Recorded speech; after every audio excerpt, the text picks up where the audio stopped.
জাত পরিবর্তন করার জন্য গাছটাকে প্রস্তুত করা হয়েছে। আমার এক ভাই উপরে কি জানি লাগাইতেছে। আপনারা অনেকেই কমেন্টে এসে প্রশ্ন করেন যে গ্রাফটিনের আগে আপনারা কি লাগান ভাই, গ্রাফটিন করলে আমাদের গ্রাফটিন হয় না। আপনাদের মনে হয় এই মেডিসিনের দ্বারা গ্রাফটিনটা সাকসেস হয়ে যায়। না ভাই, এটা হলো আমরা যে গাছটাকে কাটি, গাছের উপরে যে আঘাত করি, এই আঘাতটা যাতে এখানে কোনো ছত্রাককে আক্রমণ না করতে পারে, এর জন্য আমরা এখানে এই যে দেখেন কপার অক্সিক্লোরাইড গ্রুপের ছত্রাকনাশক এখানে পেস্ট করে লাগিয়ে দিই আমরা।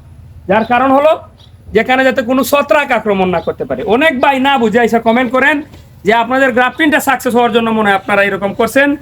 এটাকে দুইভাবে ব্যবহার করা হয়, এটাকে স্প্রে করেও ব্যবহার করা যায়, আবার পেস্ট করে ব্যবহার করা যায়। দুই ক্ষেত্রে আপনার গাছের মধ্যে যদি কোনো রোগ আক্রান্ত হয় আপনার গাছটা, আপনি গাছের মধ্যে এটাকে স্প্রে করে দিতে হবে।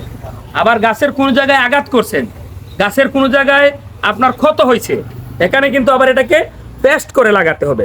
আজকের ভিডিওতে আপনারা বুঝে নেবেন, এই যে আমরা নীল রঙের যে জিনিসটা লাগিয়ে থাকি এটা হলো এটা। ভালো থাকবেন, আল্লাহ হাফেজ।